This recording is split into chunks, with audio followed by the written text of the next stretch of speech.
Terima kasih atas waktunya bersama kami, Pak Gatot Nurmantio di Prime Time News. Pak Gatot, mengapa Anda memutuskan turut serta dalam gerakan menyelamatkan pemilu ini? Apakah memang ada hal yang sangat dikhawatirkan? Bukan karena pro kontra pada kandidat-kandidat presiden. Apa salahnya saya kalau ikut? Karena saya melihat ini ada hal yang sangat krusial dan sangat benar-benar menakutkan bagi saya, begitu Pak. Apa yang menakutkan itu, Pak Gatot? Begini Bung, hasil survei dari generasi muda ITSMI itu menyatakan bahwa kalau pemilu curang dan intervensi dari lembaga-lembaga negara seperti KPU, Bawaslu, aparatur negara, aparatur pemerintah, TNI Polri, maka di Sumatera dari hasil survei ya, dari hasil survei 90,4% mengatakan akan terjadi disintegrasi bangsa, dan survei lagi menyatakan 82,5% itu mereka akan menarik mandat atau merdeka, karena mereka mengatakan bahwa kami ini memberikan mandat kepada Indonesia untuk menjadi satuan yang besar, bukan untuk satu keluarga, begitu Bung. Apakah ini artinya bahwa ada potensi kekacauan, Pak Gatot, yang bisa saja terjadi ketika pemilu 2024, 14 Februari 2024 usai begitu? Masalahnya kalau cuma kekacauan itu kecil, tetapi kalau negara ini terpecah menjadi beberapa negara, ini yang sangat luar biasa. Makanya saya harus berbicara di sini. Jangan sampai ini terjadi. Begitu, Bung. Dan sekarang yang krisis di negara ini adalah ada upaya-upaya atau indikasi atau dari hasil survei yang berakibat disintegrasi bangsa, dan beberapa daerah di Sumatera akan menyatakan merdeka atau lepas mengambil mandatnya. Ini yang sangat-sangat berbahaya, yang saya harap semua anak negeri mempunyai perhatian kepada ini.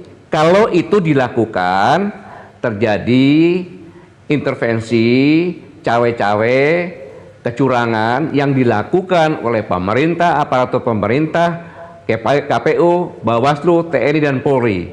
Untuk itu, maka agar negara ini selamat, kita semua anak bangsa, semuanya harus sadar bahwa pemilik sah negeri ini adalah seluruh rakyat Indonesia. Dan seluruh rakyat Indonesia itu ada DNA patriot dan kesatria, karena yang memerdekakan negeri ini adalah nenek kita semuanya, kakek-kakek kita semuanya, orang tua kita semuanya, dan merebut kemerdekaan bukan diberikan saja.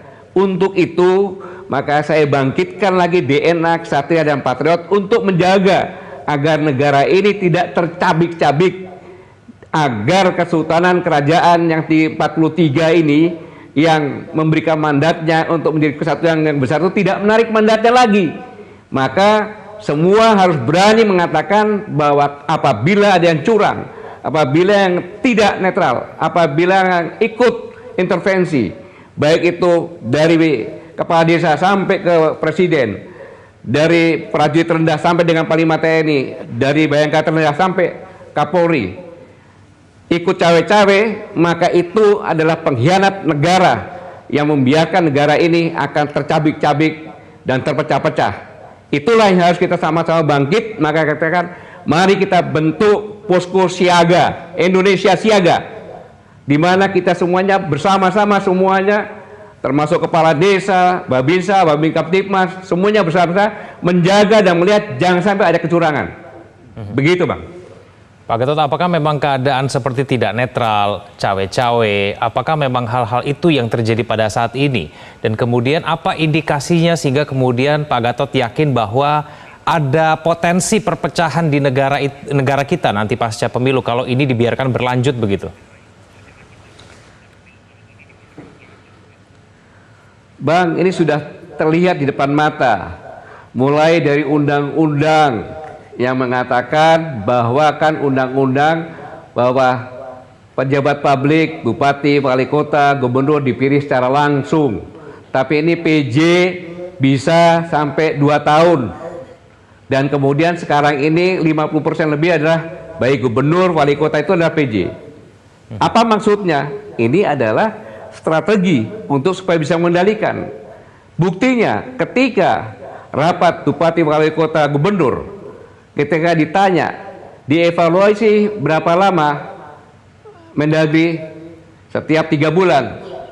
Presiden mengatakan akan saya evaluasi dan saya amati tiap hari. Dan bisa saya tegur dan saya ganti. Ini kan luar biasa, bisa mengganti wali kota, bupati, gubernur kapanpun saja. Bukankah ini seperti raja? Bukan ini persiapan? Patut saya menduga boleh persiapan ini. Ini yang pertama. Yang kedua, Presiden tidak menegur Gibran untuk menjadi wakil presiden. Artinya presiden ikut sama-sama. Kemudian kita tahu semuanya kecurangan-kecurangan, digembosinya mobil Amin di Sumatera Utara, Jalan Sudirman 7 oleh Disub. Kemudian aparat dari Satpol PP, pernyataan, banyak lagi gambar kepala desa dikumpulkan.